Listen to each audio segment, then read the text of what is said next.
জাহান্নামের আগুনের প্রথম ফোঁটা, প্রথম স্পর্শ যখন জাহান্নামের আগুনে লাগবে, ছুঁইবে, সাথে সাথে নাফরমানের পুরা দেহ, ভিতরের সমস্ত অঙ্গ প্রত্যঙ্গ, কলজা সুদ্ধা একই মুহূর্তে জ্বালাইয়া ফেলবে।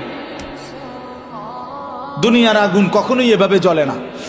দুনিয়ার আগুন এক সাইড থেকে জ্বলতে থাকে, চেষ্টা করে লাফালাফি করলে, দৌড়ঝাঁপ করলে, ইচ্ছা করলে হয়তো বাঁচানো যায়। এটুকু পুড়ে গেছে, বাকিটা বাইচা গেছে, এটুকু পুড়া গেছে, বাকিটা বাইচা গেছে, আঙ্গুলগুলো পুড়া গেছে, বাকিটা বাইচা গেছে, ঠিক না? দুনিয়ার আগুন এরকম ধীরে ধীরে পড়ে, ধীরে ধীরে ধীরে ধীরে। কিন্তু আল্লাহর কসম, আল্লাহ কোরআনে বলছে, জাহান্নামের আগুন যখন প্রথম সেকেন্ড স্পর্শ করবে, কলজা সুদ্ধা ভেতর বাহির পুরাটা একসাথে প্রথম মুহূর্তেই জ্বালায় ফেলবে। লাভ দিবেন, দৌড়াবেন না। ইন্নাহা আলাইহিম মুসাদা ফি আমাদিম মুমাদ্দাদা।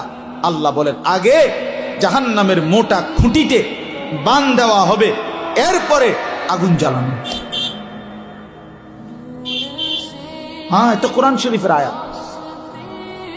খুযুহু ফাগুল্লু।